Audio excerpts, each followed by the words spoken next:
Ooh, well, after I got one whiff of them veal cutlets, I dreaded having to eat them. Oh, you're impossible, Fowler. I don't know why I put up with you. Well, I do. It's 'cause I work cheap. Nothing of the sort. I'm sure I pay you all that you're worth. Well, that's the trouble. If you want me to stay here, you're going to have to pay me more than I'm worth. Where's that confounded nurse of mine? Oh, Augustus, why didn't you remain in bed? You know the doctor wants you to get as much rest as possible. Doctors are fools. They fall in the same class as wives.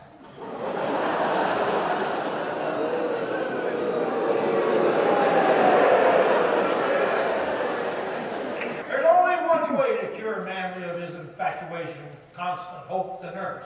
She must leave here immediately. Now, that's the worst thing that we can do under the circumstances. I won't hear of it. You want your son to marry a penniless nobody? A girl who must work for a living? Oh, now you know that's the last thing that I want.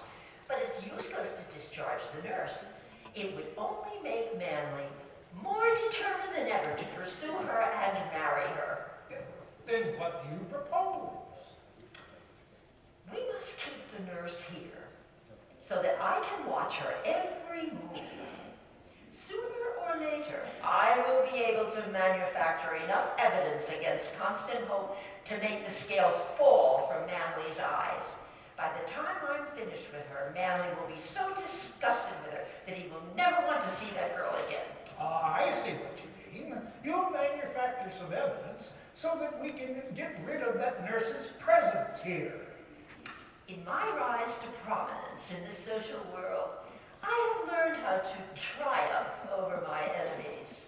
If anyone dares to stand in my way, I will rub him out like it was a fly. I don't think I like the sound of that. For all I know, he may be planning on rubbing me out. You have nothing to fear on that score, my pet. I wouldn't want to have to go to the trouble of burying you and then trying to find another husband at this time of the year when the social season is almost at an end. I hope you don't mind if I sit down, Greystone. I would be overjoyed if you fell flat on your face. I insist that you tell me why you've had the temerity to show your evil presence here in my home. Really, Greystone, you injure me, really you do. You should be aware by this time that I am entirely unselfish, and I only have your interest at heart. You scoundrel, you. What fresh deviltry are you planning on now? I'm sure you haven't forgotten that you are supposed to attend my trial a week from tomorrow, because you are to be the main witness. I certainly have not forgotten that. I will be with great pleasure to stand before Judge Savage and testify as only I can that you are guilty beyond the shadow of a doubt. Isn't it a fact that your doctor has forbidden you to leave the house without first getting his permission? I would make my presence as a witness against you if I knew it was the end of my existence on this earth. If you continue to pursue such a course, you might not live to get to the courtroom, you old rat. What would you say if I offered you $25,000 in cash to drop the charges you have brought against me? Drop the charges? I couldn't do that even if I wanted to. What would the authorities say if I did a complete about-face at this late date? It would be quite simple for you, I assure you. All you would have to do is declare to Judge Savage that you've been mistaken, and now find that you haven't sufficient charges enough to bring me to court. That's all I'd have to do, is it? Oh, well, since Judge Savage is a close personal friend of yours, he'd have no reason to doubt your word. He'd have to give me a clean bill of health. I'd go free, and you would be richer by $25,000. How about it? You expect me to do this for a paltry $25,000? Name your price and I'll match it. How much do you want? If you had all the money in the world, you couldn't buy me off. I'm more determined than ever to see that justice is done and you receive the maximum penalty for your outrageous crimes. Now, Oh, how fortunate I am to have found such a haven. How good it is to have a sanctuary where I'm safe and secure. Nobody here even guesses that I was once a downtrodden girl who never expected to escape the doom that was closing in on me. I pray every day that nobody here will ever suspect that I have a girl with a past. A past I pray will never come back to haunt me. Constant, you're back at last. Seems to me as though you've been away forever. Don't be silly. I was only gone for 15 minutes or so. How his voice thrills me. Constant, I cannot get you out of my thoughts. Will you make me the happiest man in the world and promise that you will marry me? Mr. Rash, this is so sudden. Won't you please call me manly? If only manly weren't so manly, it would make it so much easier to reveal my sordid past. But I fail to see why any of this should keep you from marrying me. I'm coming to that. After many months, I regained my lost health, and I began to feel so much more like my old self again, physically.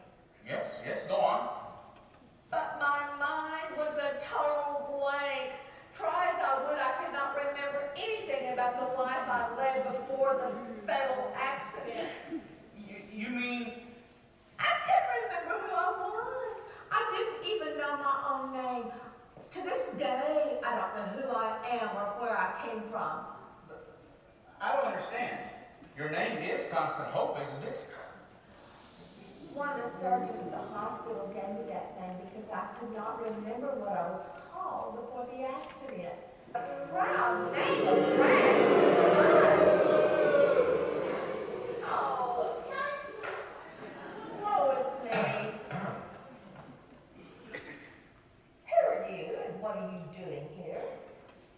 don't you recognize me, my dear?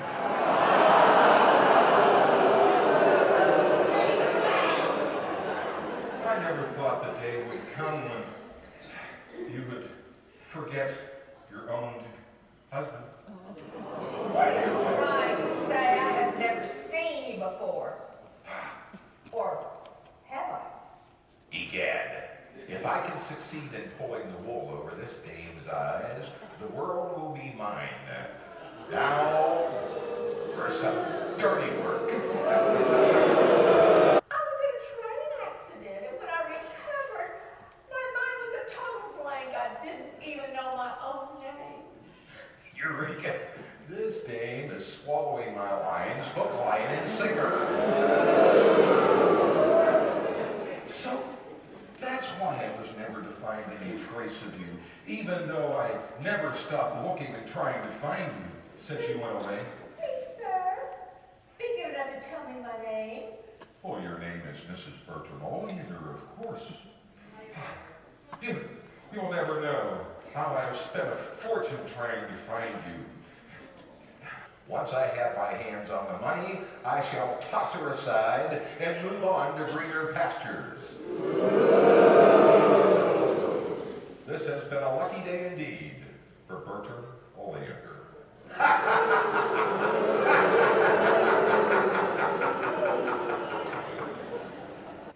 Constance certainly is beautiful, isn't she? She looks like $1 million. I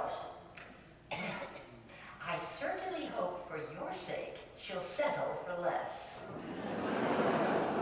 If Constance would agree to marry me, I'd gladly settle every dollar I have on her. What good is money? We can't buy anything but happiness. I think it's time for me to have a serious talk with this nurse. What good would that do? The main thing is to prove that Constance hasn't got a husband. And if she has, I must find some way to get rid of her. Well, I don't want you to mention any of this to your stepfather. It would only complicate matters. And I don't want to worry him when he's not feeling as well as he should.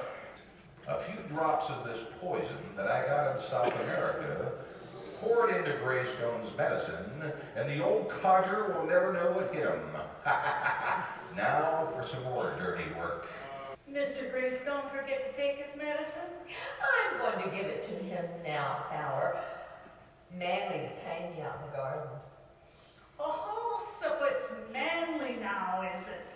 You better not let the mistress hear you calling her son by his first name. Thank you for reminding me.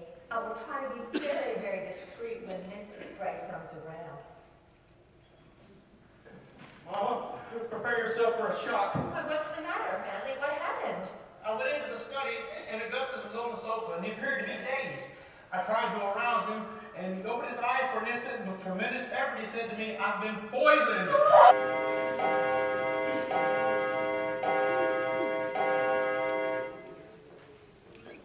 12 o'clock. Tonight, I shall reap the rewards for all my dirty work.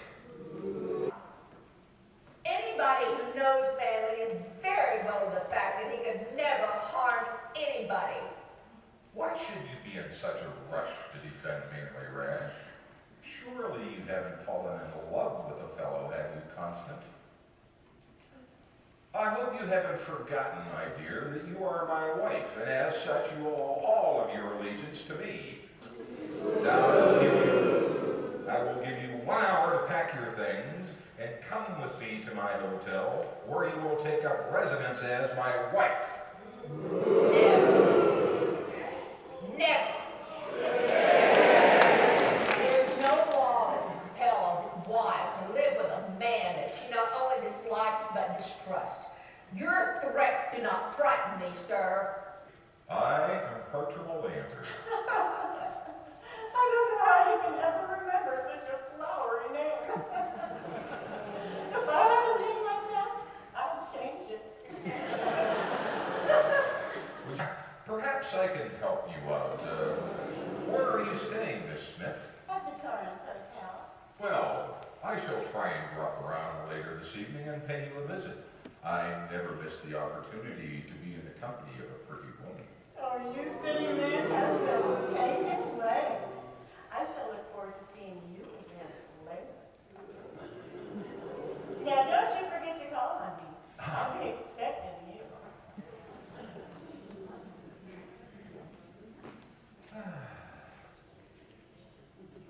Constant Hook is out to get herself a rich husband, come what may. Why, that wicked nurse even tried to get me to propose to her, but I turned her down cold. I informed her that my heart belonged only to you, my dear one. That my Manly is lost to me forever. It's more than I can bear. Yes, Mom, it's really me. I am home again, in spite of the snake's best efforts to keep me away.